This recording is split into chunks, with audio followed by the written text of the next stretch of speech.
Let's take the guesswork out of choosing paint. If you're looking for colours so durable they'll survive... This! This. How about this? The decision is easy. Dulux. Dulux. Dulux. It's got to be Dulux. Because choosing paint shouldn't get in the way of painting. Rightio, you've got a house to paint. Off you go. The decision is easy. Worth doing with Dulux. Housekeeping notes in case of a fire or an earthquake. Keep calm, duck covering holds, and follow the instructions about event supervisors and make your way calmly up. The exits over there and then down the stairs, which also down the stairs are where the whaihanga are. Now, tonight's event, Creating Shelter, housing with dignity, care and connection, speaks to a complex, fundamental challenge of providing shelter for everyone in the city. It's a challenge that demands the input of everyone in the city, and I suppose as architects, it's a unique challenge to think beyond what we think is good design, and start to leverage our skill sets, not just to specify nice finishes, but actually to take the skills of listening to the people that we work with, and help turn that into a tangible outcome for those that need most. But fortunately, we don't need to go into it blindly. We've got an amazing panel here who've been working tirelessly across multiple different facets, just beyond our industry to help people that sit on the fringes of society. And so, first of all, we've got Tui Dunlop, who is an addiction practitioner, community worker here in Wellington. She's deeply committed to fostering spaces that heal and offer dignity to all who come through her door. We have Julian Genta, who is not Tamatha Paul, who is kindly stepping in for Tamatha Paul today, who was unable to make it. Julian is, of course, a member of Parliament and has held multiple portfolios, all with a shared co-papa of striving for more equitable and better outcomes for people in the city. And then we have Murray Eldridge, who is a Wellington City Commissioner, who, along with our chair tonight, Amanda Bulman, architect and urban planner, were instrumental in bringing together the transformative whakamaru to life. So, without further ado, I'll leave it to these all do the speaking, and I'll hand it over to Amanda to lead the discussion.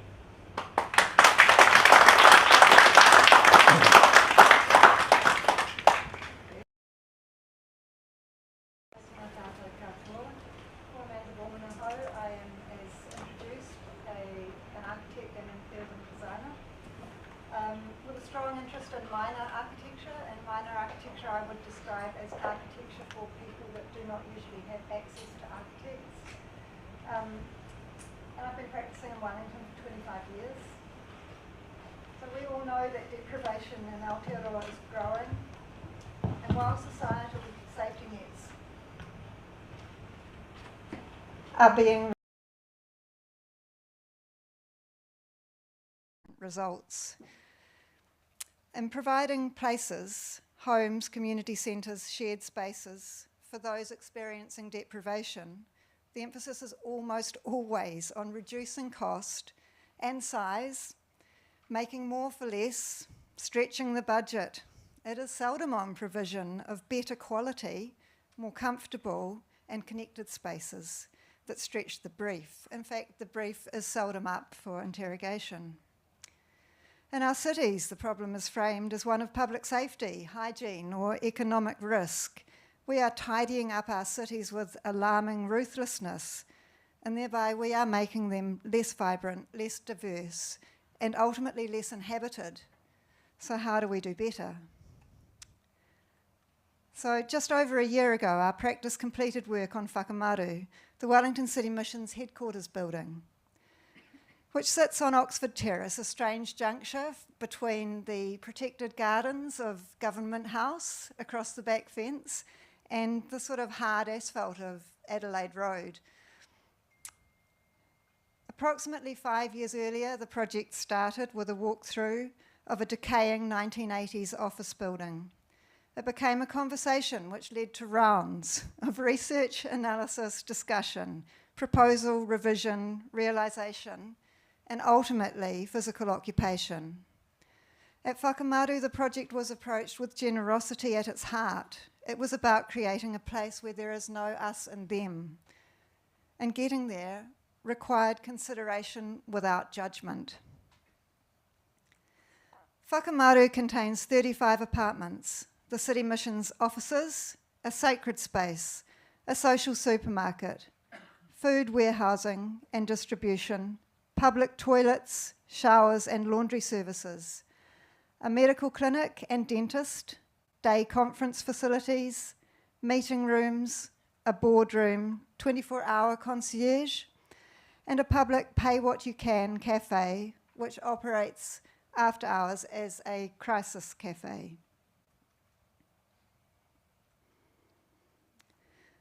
The team worked to deliver this project through a pandemic, a period of material shortage, and steeply rising construction costs was extraordinary, but not overly difficult. Where provision of shelter for all people in our city is collaborative, the outcomes are greater than what could have been achieved without a collective response. And reciprocally, I know that for those that worked on Whakamaru, there is a common acknowledgement that we were changed by it. In practice, I have noticed that architecture is often asked to solve non-architecture problems without the chance to reframe the considerations. I'm aware of the limitations of what we do, but likewise I have insight into its potential. And at Whakamaru, this has brought transformation. So I'm going to hand over to Murray to talk a little bit more about that.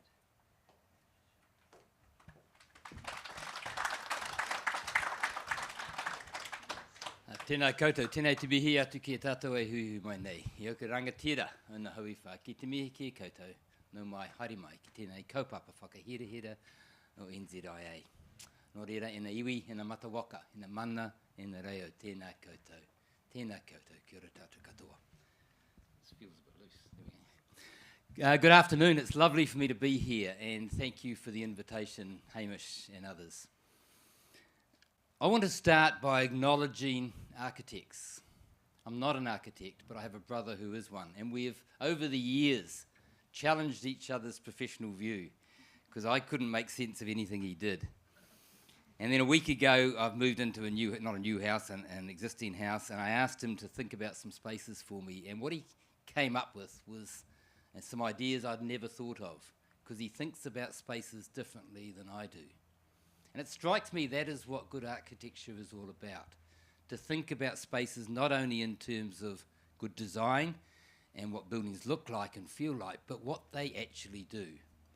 And Amanda and I have been on a bit of a journey together. It has involved looking around the world at what people do and saying, how do we take that and use it in this context in Wellington for the benefit of those that are there? And we've created something that's unique. It's fair to say it had its challenges along the way. It was supposed to be a renovation, as Amanda alluded to. It was supposed to be a $5 million purchase and renovation. It became a $50 million new build. Now you think at some point during that process I should have been sacked.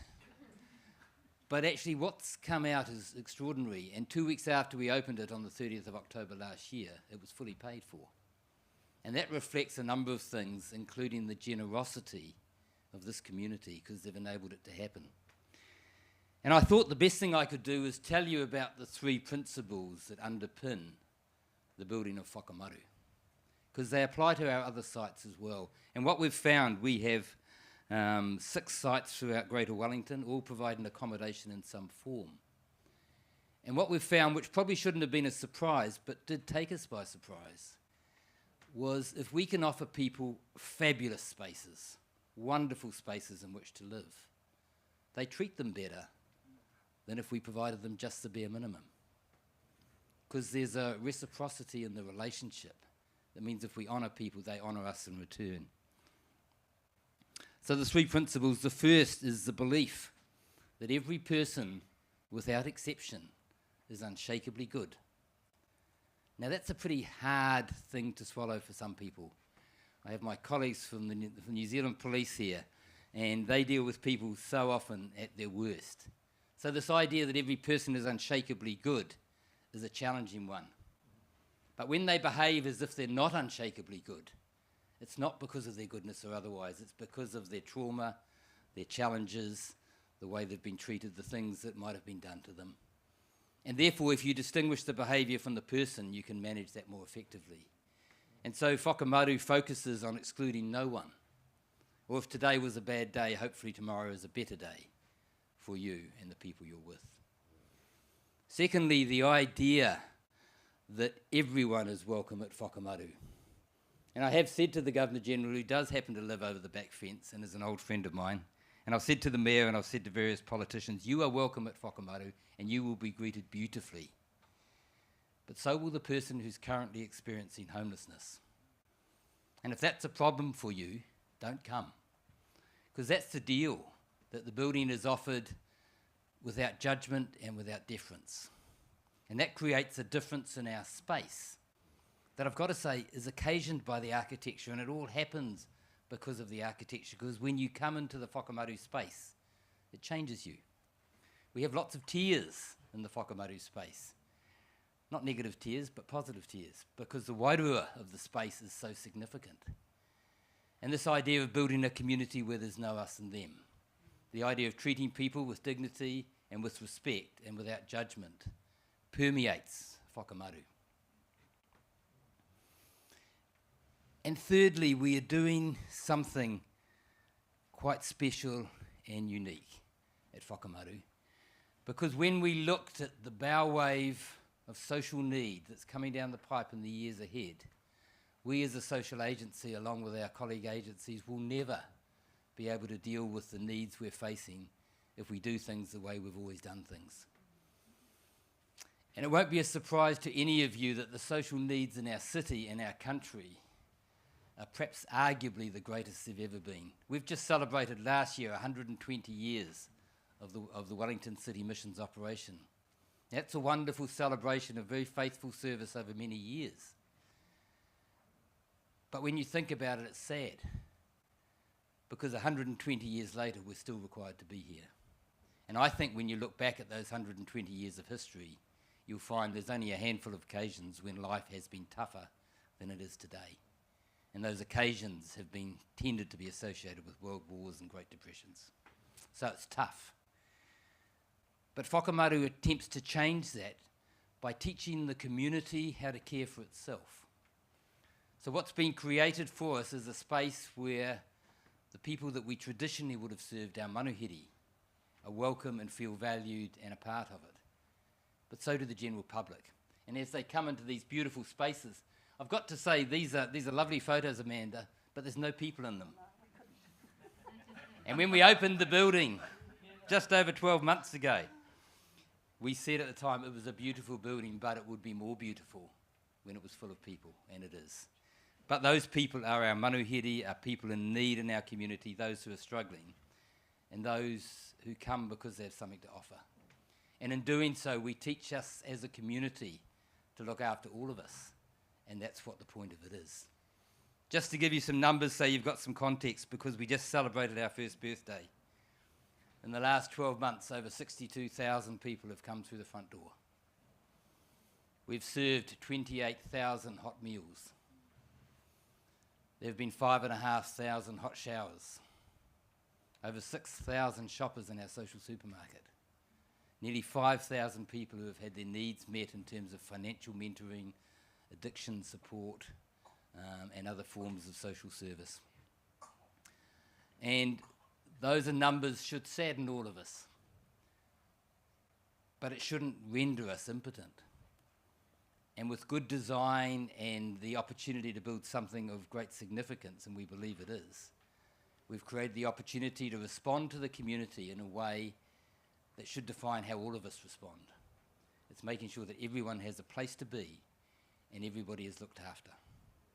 I'll pause there, thank you.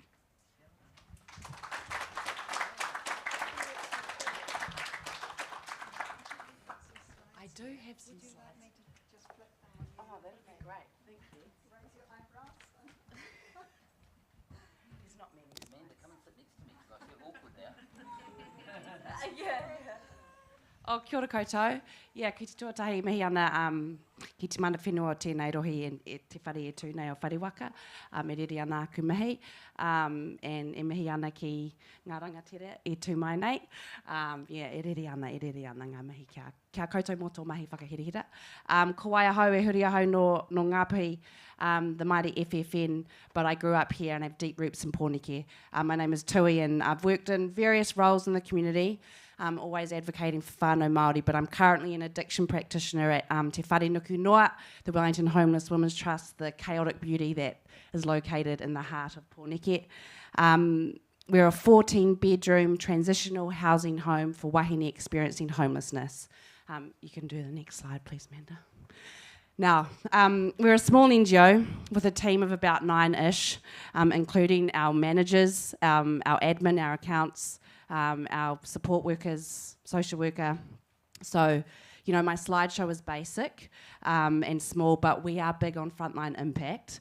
Wahine access our services through referrals, so usually through organisations that are doing the real mahi, like Downtown Community Ministry, City Mission, He Herenga Kura, as well as our government agencies such as WINS, Corrections and Mental Health. This is a photo of one of the entranceways to our whare. So this is what the wahine walk through every day in us as kaimahi, and some of the bedrooms and the balcony is the view out onto those beautiful murals. Every day in my mahi, I see how homelessness impacts women specifically, especially wahine Māori, and how the systems around us were not built to respond to them. So in Aotearoa, women make up about 50% of our homeless population, and for wahine, 4 out of 5 homeless women identify as Māori. So we know, right, that homelessness for Māori is not new. Māori have experienced homelessness for decades and centuries, really.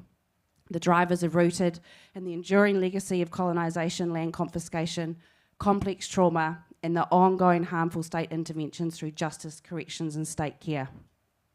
These challenges for wahine are compounded by domestic violence, solo parenting. So 46% of wahine experiencing homelessness are mothers, though we see in our whare that number is much higher. So lack of access to safe and affordable housing and discrimination within these services. What's also a taki is transitioning from homelessness into stable housing can also be really challenging. Housing is an essential human right, but it's only part of the solution, as Murray was talking about. Many wahine face isolation, distress and challenges navigating systems after being housed. Women's homelessness specifically is largely invisible. Many wahine avoid sleeping rough because it's unsafe. They stay in overcrowded homes, couch surf or remain in violent or unsafe relationships.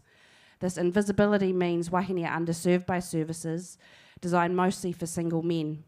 Their voices are missing from policy, service design and our city's built environment. So Te Wharenuku Noa and the wahine who live there contributed recently to this awesome kaupapa Māori research project through Wellington City Council. So it centres the experiences of wahine Māori sleeping rough in Wellington City. It's hot off the press, e te whānau. It's live today on the Wellington City Council website, and I've got a bunch of copies for those who are interested. So it talks to the wahine Māori within this report really speak to how safety is holistic. It's not just a roof. Safety when sleeping rough is having access to clean, dignified hygiene spaces, calm, low barrier places to rest, secure storage for personal belongings, long-term secure tenancies, culturally grounded support, and a sense of belonging and connection. The wahine speak deeply about how safety is relational. It's built through trust, empathy, and whanaungatanga. Safety is relational, not just to people, but to places and things. So it's a really great report. It centres the lived experience of wahine Māori sleeping rough in our city. And it identifies the needs that they say, and there's some recommendations there as well for the City Council. You can do my next slide. I've only got 3.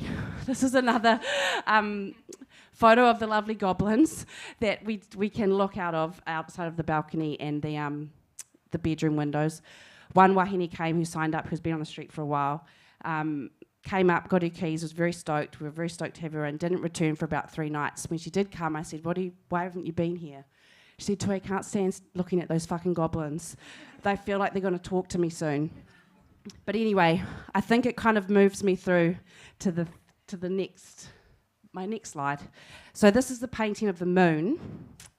If you can tell, which was recently created by a wahine at the whare. This wahine has been living with us for nearly 6 months. She's on home detention, so she can't leave the whare unless it's approved by probation, and only during daytime hours. When I asked the wahine what this painting represented, she said she has a special connection with the moon, with Marama, explaining how the moon is a source of grounding energy, but also a source of perspective and regulation for her. But due to where we are and being surrounded by the tall city buildings and the paintings of goblins, this wahine hasn't been able to see the moon since she arrived at our whare nearly 6 months ago. I've heard from the wahine inside as well that depending on where their cell is located, they can't see the moon for months, sometimes years. This wahine's experience is a reminder that connection to the natural world is not a luxury. It's a health need, it's a cultural need, and a spiritual need. When we design social housing, transitional, whatever iteration of housing, including spaces for those on electronic monitoring, access to nature must be treated as an essential to well-being, not optional. No one should be cut off from the sky, regardless of their situation. When we build housing, nature as third spaces can't be an afterthought. Grassroots orgs and the voices of the street must be involved from the very beginning. They bring the relational, cultural and creative care that wahine tell us they need most. The architecture and design community has a beautiful role in shaping housing in cities with dignity, care, te tiriti and humanity at the centre. In our space, in our mahi space, we often talk about resilience, right? And every wahine I work with has an extraordinary amount of this, amount of resilience. But resilience shouldn't be a requirement for survival. If we want wahine to be safe, housed and thriving, we must design a city that sees them, values their voices, embraces the healing power of the moon and nature, and builds spaces where they can truly feel they belong and not excluded. But what I will say to whānau is when I was speaking to this wahine about showing the picture and sharing her story, I am taking offers for this piece of art, because she did say she loves the painting, but she has a lot of time on her hands, so she can always paint another one. Kia ora koutou.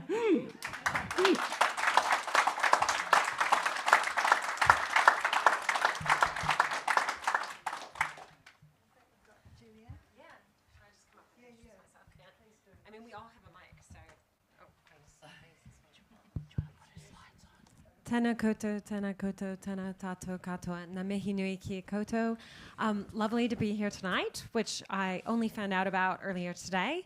So I'm sorry, apologies from Tamatha Paul, my colleague who is MP for Wellington Central and an absolute amazing, inspiring person who was a city councillor here in Poneke for 4 years, a term and a bit, and then was elected to Parliament as the first Green MP for Wellington Central and is our housing spokesperson and also spokesperson on criminal justice and other issues related to that. So my background is in urban planning and transport, so I'm the other half of the Green Poneke MP office. I'm the MP for Rongotai, and I have worked as a politician, as an MP for the Greens since 2011, but before that I worked in urban planning and transport, and I'm currently the spokesperson for transport, infrastructure, urban development, and building and construction. So everything but housing. And what I would say, and I'm trying to channel Tamatha here, is from the Greens' perspective, housing is a human right, and it's not something that should be delivered for private profit. It's about public good.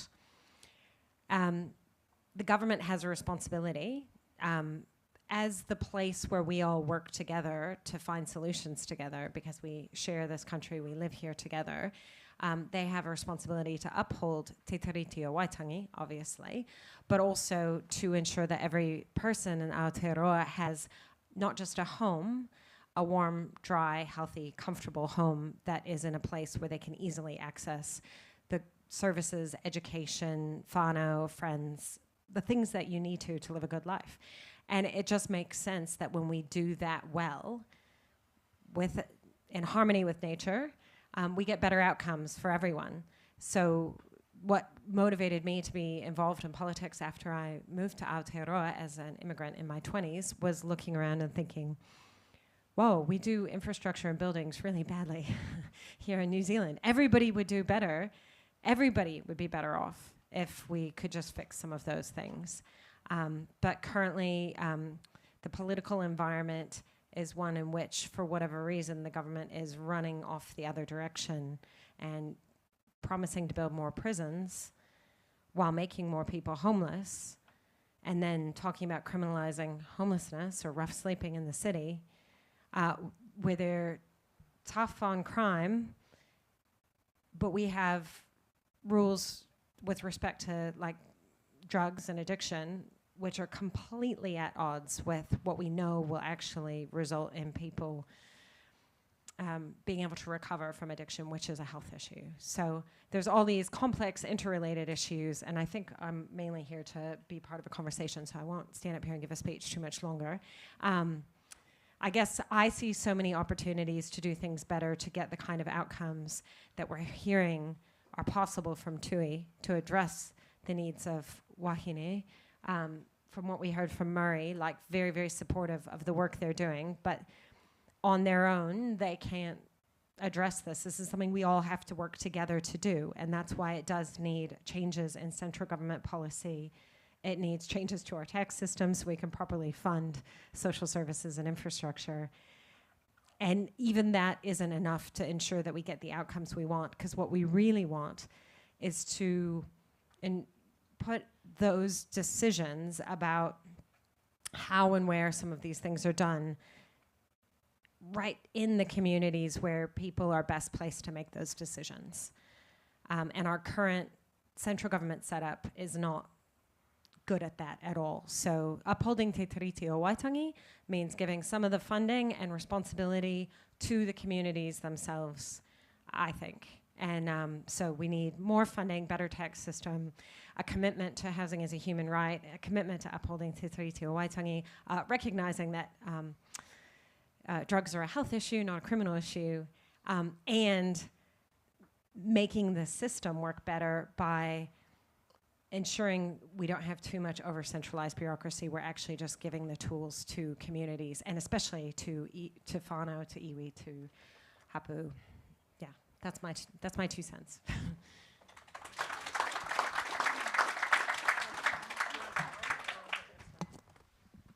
Okay, so one of the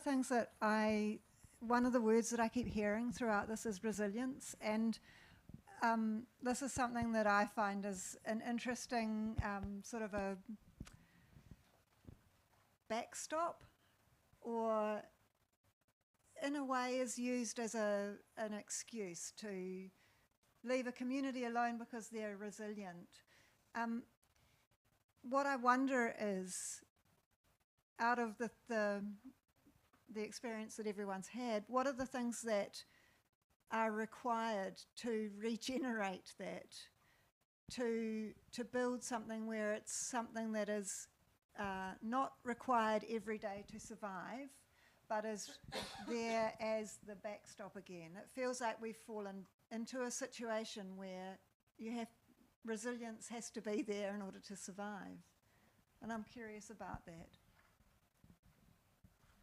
Well, shall I start? Yeah. And then, back in the day when I was a senior government official, government talked about teaching people how to be resilient.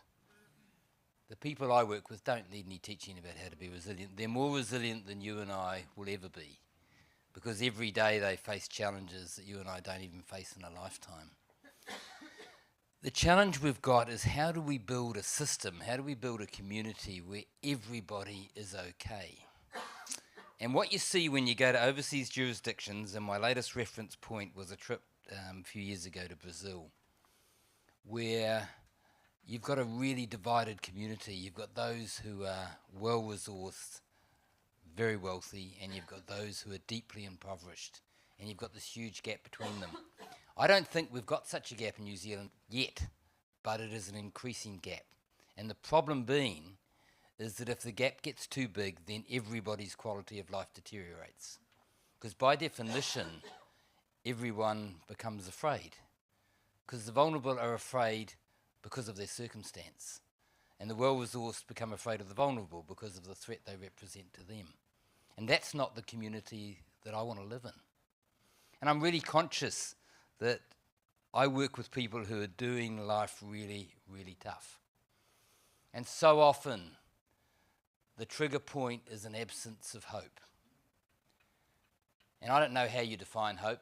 I heard a quote the other day that said, hope is the feeling you have that the feeling you have isn't permanent. Think about that, it works, I think. But this idea that actually people have to believe that life can be better than it is at the moment. And so that involves encouragement and positivity. Because every night I get in my car and I drive home and someone looks after me, someone feeds me. Sounds like I don't do anything, but and I have so many things in my life to look forward to. The people that I serve, their circumstances don't change and they never leave them. So we've got to find a way to ensure that everyone in our community, one, is cared for, secondly, has something to hope for and something to believe in. Because it's not good enough to just let people cope on their own. And that's their lot in life, because that's not okay. I'm not quite as critical of the current government as Julianne will be by definition. But there is a punitive approach to some of the things that we see happening in our community, which is not acceptable. Because, exclusion of people from public housing as a consequence of bad behaviour, that's a naive response, because it doesn't help change the behaviour. It just moves it to somewhere else. So we need, as a community, to be motivated to say, actually, we want better. We want better for those who don't have the ability to advocate and lobby for themselves. Don't worry about resilience. They're resilient enough already. What they need is our support to become better, to change their circumstances. And that requires long, slow, careful steps and lots of support and encouragement. I don't know if this answers your question, but it seems to me that there's two different views broadly. I'm sure there's more than that. But one view is that the people in power will make decisions based on evidence, and if there's evidence that something is going to have the outcomes we want, that's what they'll do. And the reason things are the way they are now is just because that's how it has to be, because we can't afford to do better, it would cost too much money, or, But then there's another view, and I think this is what informs some of the politics, which is a kind of a moral reasoning around it, which says if people are poor or if they're homeless, or it's their fault and they just need to do better, and we can force them to do better by punishing them if they don't. And so I think there's like a disconnect between different worldviews out there in Aotearoa, and the difficulty is that it's very easy to, in sound bites, appeal to that part which puts the blame on those who are homeless. It's very easy, for example, to say the real problem is beneficiaries who could be working but aren't, when in truth there's so much more public money lost to tax evasion from the wealthy. And the government puts more resource into chasing people who've maybe made mistakes or who are just trying to make ends meet, but who are maybe breaking little rules here and there, than the really big fish. And I guess the question is, how do we as a country rise above that old school approach and say, actually, it doesn't matter, this isn't about blame. We're actually just going to do the things that, we're going to assume that people are good, and in doing so, we will all be better off. So I think that's the challenge, but it's very, very difficult to see how we get from where we are now to a place where we're actually investing in the long-term future and public good that we're all going to benefit from in a political and media environment that's very fraught. And we can't have those long, complex conversations about how actually locking people up for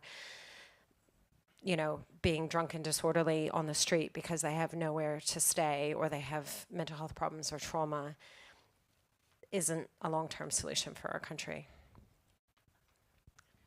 I'm slightly lost in the partai, but no, I think I just tautoko most of what Murray and you've mentioned.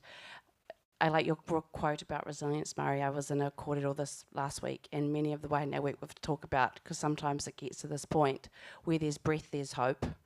So I don't think we need to worry about their resilience. I think we actually do know what works. The people that have been working in this space for mai rā no, and the voices that are constantly told and the reports that are constantly written, we do know the answers, we do have the answers. It is that disconnect between systemic issues which continue to, and more recently, perpetuate people being kept in the same position. So, yeah, it comes back to that community response around how we can create connection and dignity and the kind of like design for unity rather than isolation, which I think there's many in the room that tautoko that, but at the same time, sometimes you look at the council people's response to how the city is set up, where they intentionally design spaces to barricade people from accessing them, put in places, you know, for homeless not to be there, to begin to isolate and exclude. So yeah, I don't know. Kia ora. Amanda, can I make a statement that might be quite radical? And that's that homelessness will not be fixed by more housing. More housing helps. Homelessness will be fixed by community. And the challenge for us individually is when we see someone on the street, they might be sleeping in a doorway, they might be begging, they might be under the influence of something, they might be acting strangely. What do we think? Do we ask ourselves, I wonder what they've done to be in that circumstance? Let me challenge you to think about if you'd started life in the same place that they had, experienced the same things that they've experienced, the same unwellness, the same challenges, the same abuse or neglect or whatever it's been, would you look any different than that? Would you behave any differently than that? And the answer is probably no. So it comes back to the point that was made that this is not individual people choosing to be in the circumstances they're in. This is the random outcome of a postcode lottery of the home you're born into, of the circumstances you've had. And it's our responsibility as a community to take a wider care for others than that. Kia ora, not what's wrong with you, what's happened to you. Yeah. And moving on, what we can do collectively to change that, because I think architects strangely work generally in shiny towers or edifices that only people with money can actually commission. And so often, sometimes architecture might be seen as some ivory tower thing that's quite untouchable, but I actually think that on the whole, architects are humanists. The reason that architects are drawn to architecture is to create spaces for people. And so I have this deep-seated sort of belief that there is a way to help this situation that we're in, particularly when you look at the design of our cities, to accommodate everybody. And I wonder when we look at the overall numbers, because it often comes back to this discussion about economics, as if it's going to be more expensive to continue what we're doing. It's going to be more expensive to change what we're doing than it is to continue, which, you know, clearly there's multiple reports that show that that's not the case. And even if you don't believe in helping people that are in a situation worse off than you will be better if those people are helped. Your life will improve also. Mm-hmm. So you don't even have to believe it to actually benefit from it. So in terms of how decisions are made and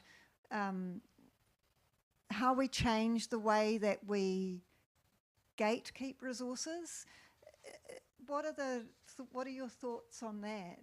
How we actually, as a community, when we collectively come together and we bring everybody's energy towards something, things start to happen. Like, at no point in the process of whakamaru did we stop and think, oh, the project's changed radically from a smaller project into a larger project. It was the same project, it's just we learnt more about it.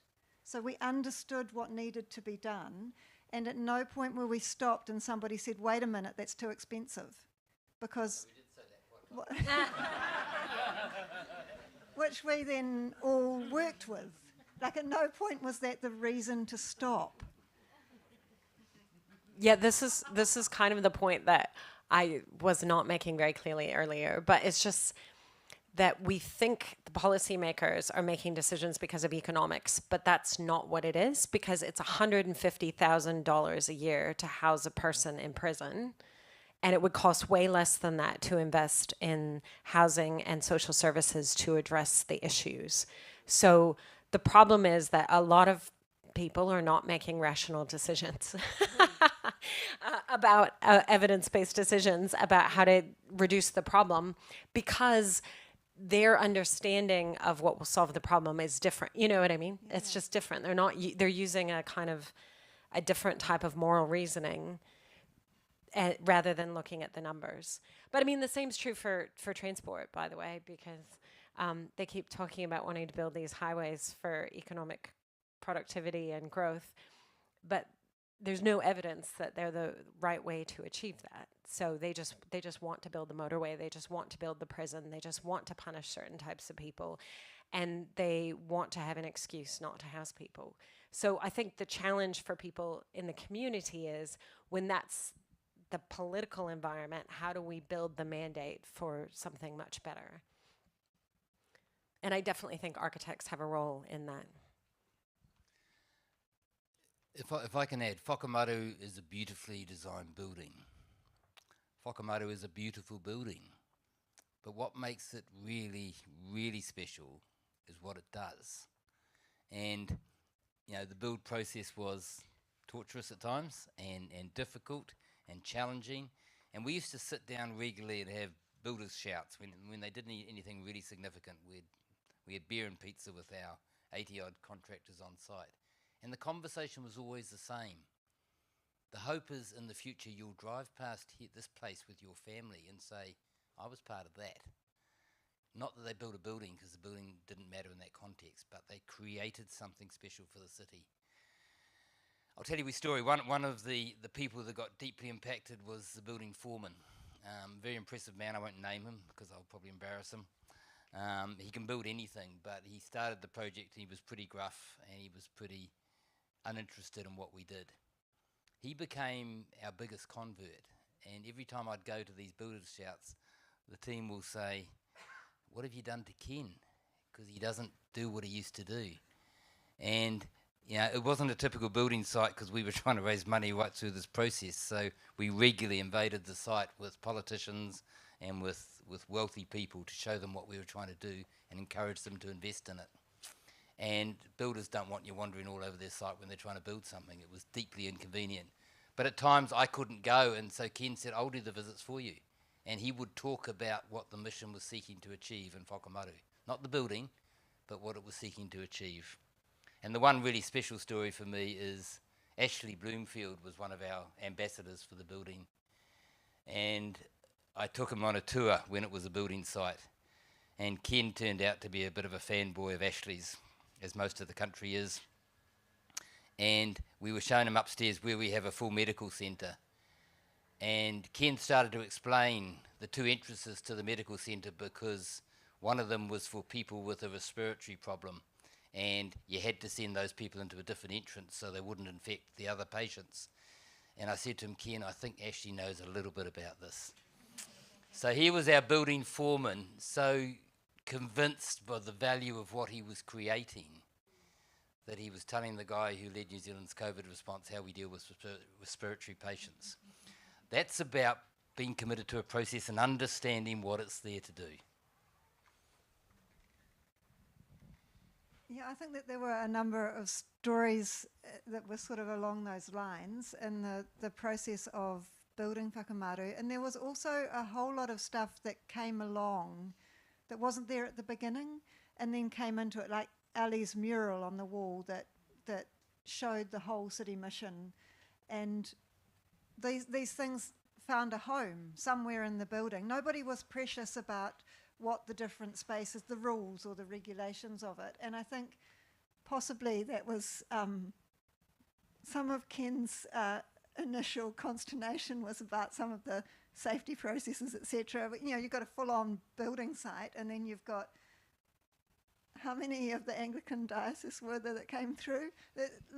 Loads of people, 150 in a partially built building, none of them having been inducted onto the site prior.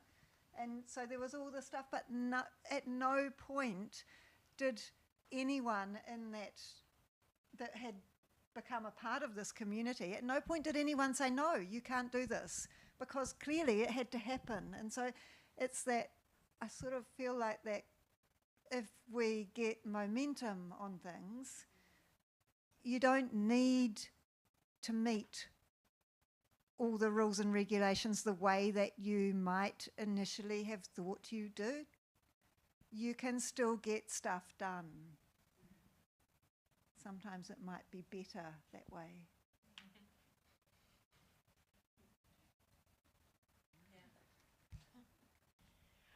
I think the other thing is just we're not able to measure everything that really matters, and that puts us in a difficult position where people are looking for accountability of public investment.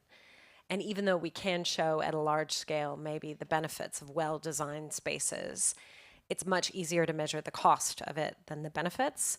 So it's easy to try and value engineer it out. And I'm not sure, but it does seem like other countries have managed to deal with this. So maybe we should be looking to them.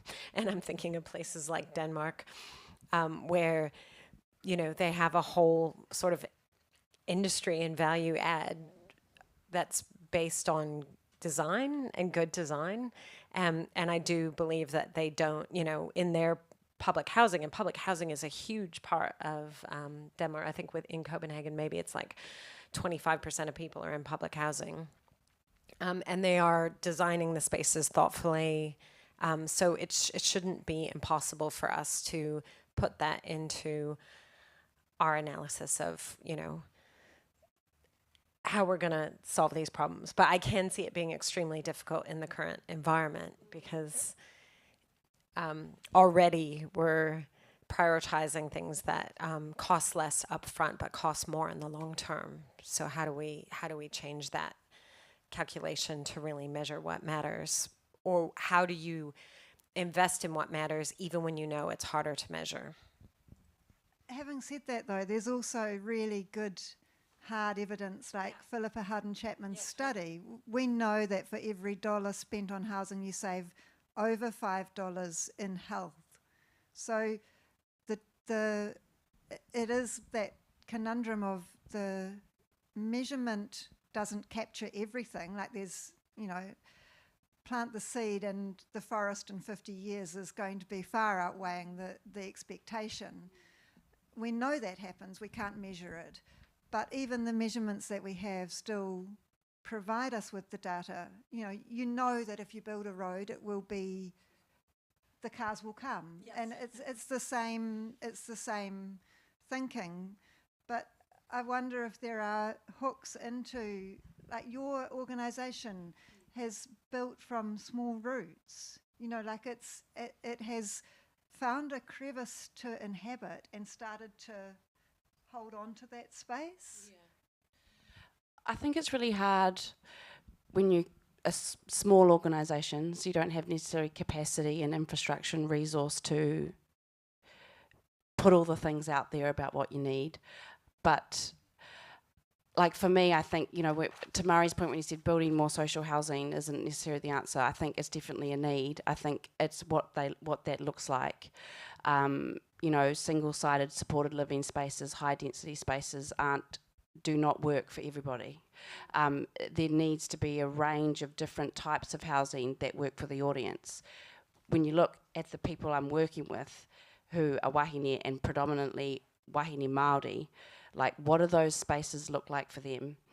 For them, their housing needs to be grounded. What does intergenerational whānau living look like? What does a kaupapa Māori housing papakāinga models look like in the city? What does Te Tiriti o Waitangi-centred housing look like? What does resource look like for that? It's not high-density spaces all the time. It's not 14-bedroom transitional housing homes with shared amenities, which for complex, high-need women, beautiful, resilient, strong women, 14 is a lot. You know, there needs to be multiple approaches to what that housing looks like. I was talking to my good mate Kim over there, who's doing amazing mahi, about the need for secure long-term housing where women aren't at the risk of being evicted, which is what transitional housing allows for. So yeah, I think there's multiple approaches that are required. We know what they are, but the barriers for that to be enacted is really challenging.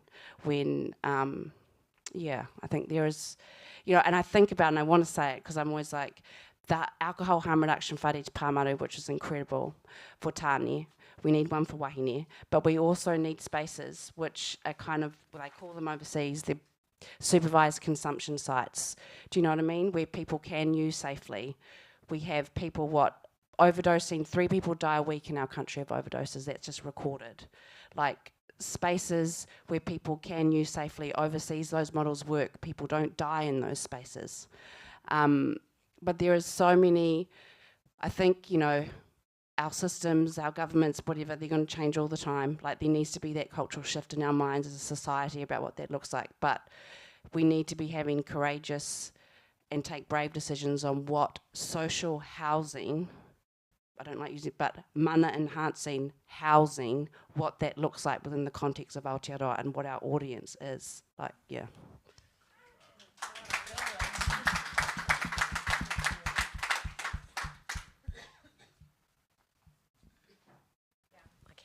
I can't really add to that or improve on it. Yeah, are there any questions from anywhere else? Question for Tui. You started to describe there some alternatives. I mean, we've seen sort of examples overseas of great examples of housing first. Like, Yeah, harm reduction principles, yeah. For architects, we've seen great physical examples of what that, but what does that look like from your point of view in terms of day-to-day? You sort of said transitional housing is not a great model. It looks like, for me, it looks like for the wahine I serve, I would love to see beautiful houses that are like 3 to 4 bedrooms of shared common amenities that allow tamariki, that allow kaumātua to come and go, that are secure, that you have access to marakai. We don't have any of that now in transitional housing, and most of our emergency housing didn't allow for that. It allows for spaces, yeah, that can nourish that, but also other places that nourish harm reduction, safe using spaces, access to brief interventions to support those people in that space. It involves supporting papakainga models that we know that many of our people are doing. It requires not being in the city, because we know how accessible that is for everyone, but not always being in the city. We need spaces that have land. We need accessible to residential treatment facilities that are kaupapa Māori driven and layered. We've had many of those close recently. Yeah, I don't know, bro, does that answer your question? Kia ora. Oh, yeah, yes. One of the kupu that's come up in our communities with housing is around access being one of the greatest barriers. And Murray kind of touched on that, how new builds aren't necessarily the be-all, end-all. But thinking about when we imagine what the future looks like, do you envision building like access architecture? Because for so many people, the barriers are actually in the existing architecture we have in our housing across the board, because everything is so siloed, and like the barriers that people are facing every day at community level are often half the reason they're even ending up in homelessness in the first place. Because on one hand, you have houses that aren't being utilized, that have been empty because of like bad meth testing or whatever. But on the other side, you have people with high and complex needs who aren't able to navigate, and you've got overburdened NGOs trying to compensate for failing existing architecture within our government sector. So what does access architecture look like when you're trying to imagine a future alternative for housing? I might answer that a little bit. So if we stop thinking rigidly about first, second and third spaces and we started to mix that discussion up, and this would require buy-in from city planning, but if we were to instead, like at the moment there's this huge push to get government workers back to work in the city, in their bright shiny offices. We have people that need housing. We need housing in our cities. We need it to be generously proportioned. Overseas, you don't build a shoebox and stuff as many shoeboxes into an apartment building as possible and call that a house. That is not the way that apartment living is done elsewhere. It is much more generous. It has gardens. If you look at some of the architectural examples, you've got Singapore that's got vertical garden buildings that have amazing gardens which grow kai, and even in middle of Sydney, King's Cross, Wayside Chapel, this amazing space on the rooftop, which is a garden, and the whole idea was that every smell that was home to every person that came into that place, every person would smell a smell of home in the garden. So we know these things work, but if we started to look instead at our office buildings that are not well utilised and said we can't afford to have people having a home space which is empty when they're at the office and an office space which is empty when they're at home, why do we need to do this way? It's only because we've done it this way.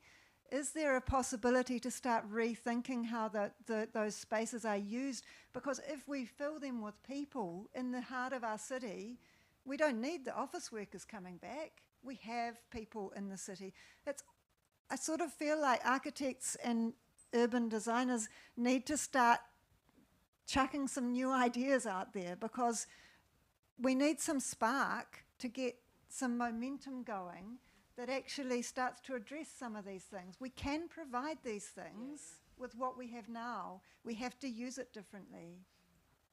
I mean, that said, the council has done these projects, which are just opening now, which have repurposed office buildings into affordable housing that are like affordable long-term rentals. So if you know anyone who needs one, look into that. I can't remember the name of it right now. It is quite recent. They're advertising spaces right now in the city, and that doesn't solve the issue, I think, about greenery in the city or kai in the city, although Wellington is blessed with a lot more greenery than your average city because of the town belt and some other things. So we have the ingredients. Yeah, we have the ingredients, and all it takes is a small shift in the way that we're starting to think about them to actually integrate those into a set of solutions. I think there is hope, because that would open up different access. And don't just design it as housing. No. It's housing with support structures Yeah. and people that can sit alongside the residents who are struggling, because that will give them a secure future. I wonder, just slightly on that subject, obviously it's really hard to get a new project built from the day it's first conceived to then actually finished.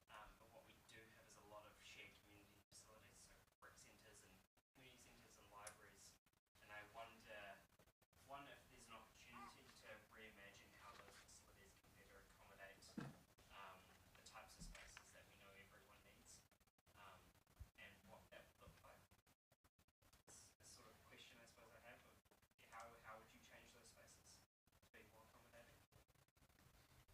I think every building in our city should be utilised, and it's about looking at them and saying what could be done. And we have a number of significant buildings in the city that could that actually sit empty at the moment or are deeply underutilised. And exactly as Amanda's talked about, there's an opportunity to do something different and to explore how they might become community spaces or become housing spaces in the context of community. And so I think there's opportunities in Wellington, numerous opportunities in Wellington to be thinking about that. I had some points down because the Whaihanga you've raised some great points in this report, but we talk about, and which I think everybody knows, but warm, safe, lighting, good sight lines, more pedestrian-only spaces. I was talking to my partner last night about it and about how important that is to create those more pedestrian-only spaces, because it creates more unity and presence of people. We are amongst each other, we're seeing each other, we're not divided with spaces and barricades and chairs that don't allow people to lie down, and we have that spaces to connect each other more. Yeah. But warm and free. The spaces we need. Yeah.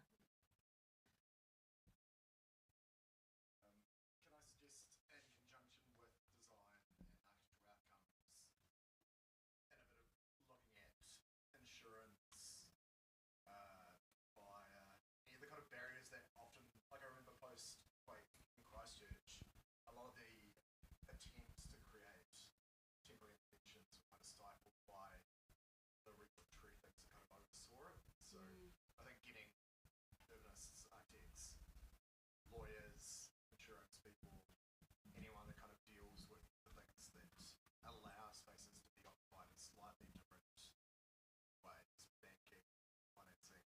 Unit Titles Act, Body Corporate Law, all of those things which are used as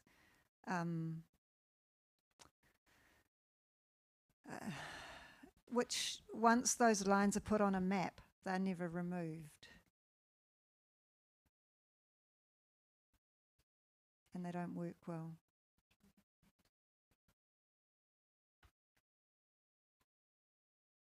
Anyone else?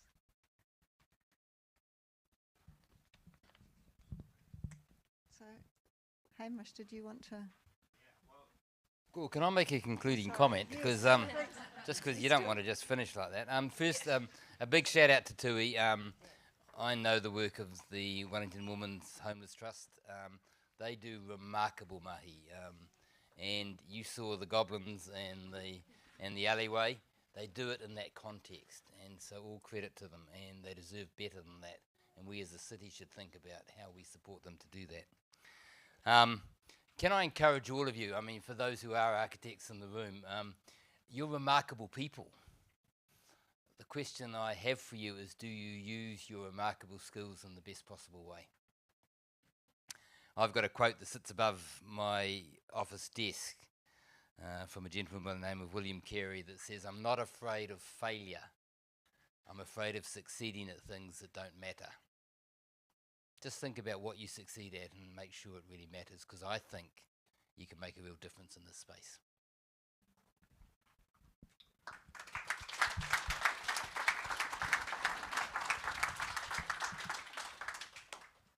Yeah, I think on that point, Murray, I think all of you are doing phenomenal mahi, and really the whole genesis of this discussion is just to bring to light the work that so many people are doing to support this kaupapa, and this is just one of many conversations that hopefully broaden everyone's understanding, and we'll just go a little bit further to helping just solve one challenge at a time. So I'd like you all just to join in another round of applause for this wonderful campus.